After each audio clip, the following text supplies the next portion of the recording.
విజయవాడ రాజరాజేశ్వరి పేరిట diarrhoea విజృంభిస్తోంది. Diarrhoea వ్యాధితో సుమారు 100 మంది వరకు అస్వస్థకు గురయ్యారు. ప్రస్తుతం 41 మందికి చికిత్స అందిస్తున్నట్లు కలెక్టర్ లక్ష్మీషా తెలిపారు.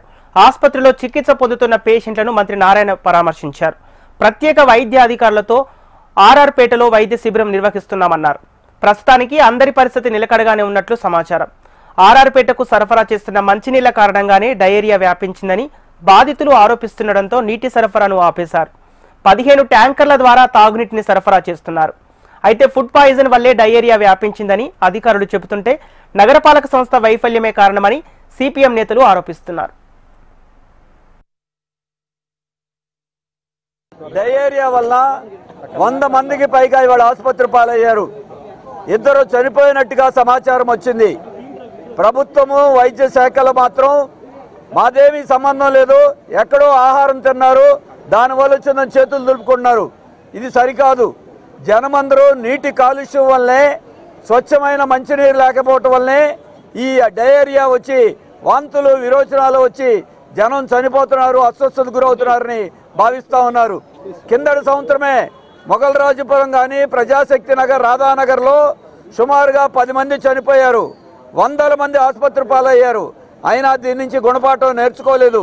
చేతులు దులుపుకునే పనే చేస్తూ ఉన్నారు. పేద ప్రజలు అత్యధికంగా నివసించే ప్రాంతాల్లో ఈ డయేరియా ఎక్కడో చోట ప్రతి సంవత్సరం వస్తూనే ఉంది. మంచినీటి పైప్ లైన్లు మార్చడం కానీ, నీటి కాలుష్యాన్ని అరికట్టడం మీద కానీ కార్పొరేషన్కి దృష్టి లేదు. ప్రభుత్వ శాఖల మధ్య సమన్వయం లేదు. మరి మున్సిపల్ మంత్రి గారు అమరావతి మంత్రిగా ఉన్నారు తప్ప మున్సిపల్ పట్టణాల గురించి ఎక్కువ పట్టించుకోవట్లా. ప్రపంచ స్థాయి సౌకర్యాలు కల్పిస్తూ ఉన్నారు. ఇప్పుడు ఇక్కడ రాజరాజేశ్వరిపేటలోకి వస్తే కనీసం వైద్య శిబిరంలో మంచాలు కూడా 1/2 డజన్ సరిపెట్టారు. 10ల సంఖ్యలో వస్తున్నారు. వాళ్ళకి కావాల్సిన పేషెంట్లకి మంచాలు, డాక్టర్లు, సిబ్బందిని పెంచి వారందరూ కూడా ఇంకా పెరుగుతూ ఉన్నారు.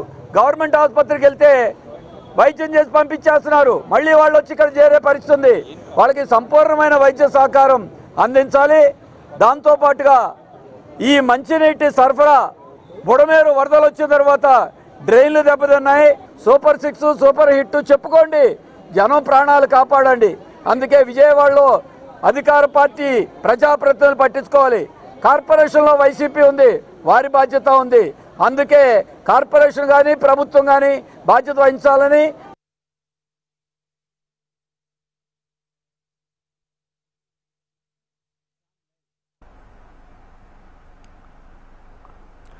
విజయవాడ రాజరాజేశ్వరిపేటలో డయేరియా విజృంభిస్తోంది. డయేరియా వ్యాధితో సుమారు 100 మంది వరకు అస్వస్థకు గురయ్యారు. ప్రస్తుతం 41 మందికి చికిత్స అందిస్తున్నట్లు కలెక్టర్ లక్ష్మీషా తెలిపారు. ఆసుపత్రిలో చికిత్స పొందుతున్న పేషెంట్లను మంత్రి నారాయణ పరామర్శించారు. ప్రత్యేక వైద్య అధికారులతో ఆర్ఆర్పేటలో వైద్య శిబిరం నిర్వహిస్తున్నారు. ప్రస్తుతానికి అందరి పరిస్థితి నిలకడగానే ఉన్నట్లు సమాచారం.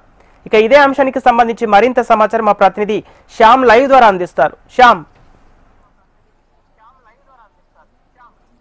Good morning Sampath. ఈరోజు చూసుకున్నట్లయితే విజయవాడ రాజరాజేశ్వరిపేటలో మరోసారి డయేరియా అనేది వ్యాప్తింది. అంటే గతంలో అంతకుముందు కూడా ఇదే ప్రాంతానికి సంబంధించి కూడా ఆ నీరు కలుషితం కావడం, గతంలో కూడా 2 సార్లు డయేరియా ఈ ప్రాంతాన్ని అయితే ప్రజలని ఇబ్బందులకి అయితే గుర్తింది. తాజాగా చూసుకున్నట్లయితే కూడా నిన్న రాత్రి నుంచి కూడా ఈ ప్రాంతంలో అనేక మందికి వాంతులు విరోచనాలతో బాధపడుతున్నారు. దీనికి సంబంధించి కూడా అప్పటికప్పుడు కూడా అధికార యంత్రాంగం అయితే అప్రమత్తమైంది.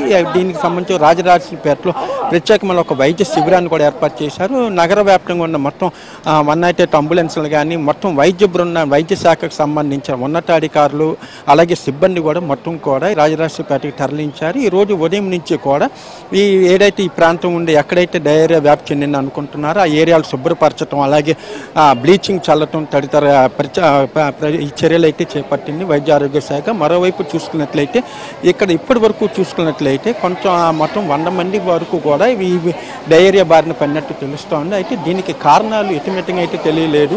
అయితే అనుకోని విధంగా ఒక 2 అయితే మృత్యుబాట పడ్డారు. అయితే ఆ 2 కూడా డయేరియా మరణాలని ప్రతిపక్షాలు ఆరోపిస్తుండగా డయేరియా మరణాలు కూడా ఈ సాధారణ మరణాలంటూ కూడా ఆ జిల్లా అధికార యంత్రం ఇప్పటికే ప్రకటించింది. డయేరియాతో ఇప్పటి వరకు కూడా ఎవరు మృతి చెందలేదని కూడా కొద్దిసేపటి క్రితం జిల్లా కలెక్టర్ ఎన్టీఆర్ జిల్లా కలెక్టర్ లక్ష్మీషా కూడా ప్రకటించారు. కేవలం ఫుడ్ పాయిజనా లేకపోతే మంచినీళ్ళు సరఫరాలో లోపమా అనేది కూడా మరి మరికొద్ది సేపట్లో నుండి ఇక్కడ వాటర్ శాంపిల్స్ కూడా సేకరించి ల్యాబ్కి కూడా పంపించారు. ఆ ల్యాబ్ రిపోర్ట్ల ఆధారంగా కూడా దీన్ని నిర్ధారించనున్నారు. అయితే మంచినీటి సరఫరాలో లోపమేమంటూ కూడా స్థానికులు ఆరోపిస్తున్నారు. ఈ నేపథ్యంలో ఈ రోజు ఉదయం నుంచి కూడా న్యూ రాజరాజేశ్వరిపేటకు సంబంధించి కూడా మొత్తం మంచినీటి సరఫరా నిలిపివేశారు. వాటర్ ట్యాంకుల ద్వారానే ఇక్కడ మంచినీటి అనేది అందిస్తున్నారు. అదేవిధంగా చూసుకున్నట్టు ఇక్కడ వైద్య శిబిరం ఏర్పాటు చేయడం పాటు ఇక్కడ కొంత పరిస్థితి కనుక ఆందోళనకరంగా ఉంటే వాళ్ళని ఇక్కడి నుంచి కూడా జీజీహెచ్కి తరలిస్తున్నారు. ఇప్పటి వరకు కూడా జీజీహెచ్లో 41 మంది చికిత్స పొందుతున్నారు. అలాగే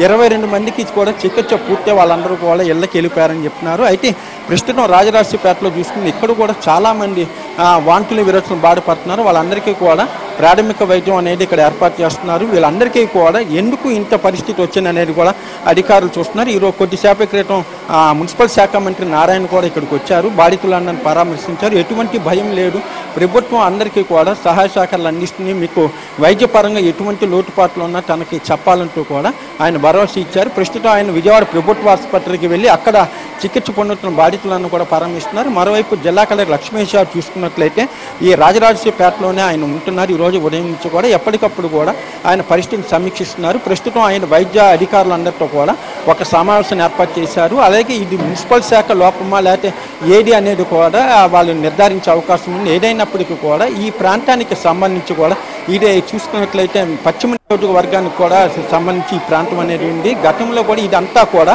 న్యూ రాజరాజేశ్వరిపేట అనేది కూడా ఒక పునరావాస కేంద్రం. పాత బస్ స్టాండ్ దగ్గర నుంచి కూడా వీళ్ళందరినీ కూడా తీసుకువెళ్ళి ఇక్కడ ఒక డివిజన్ కింద ఏర్పాటు చేశారు. గతంలో దీనికి సంబంధించి కూడా ఇక్కడ పునరావాస కేంద్రం కూడా ఒకటి ఏర్పాటు చేశారు.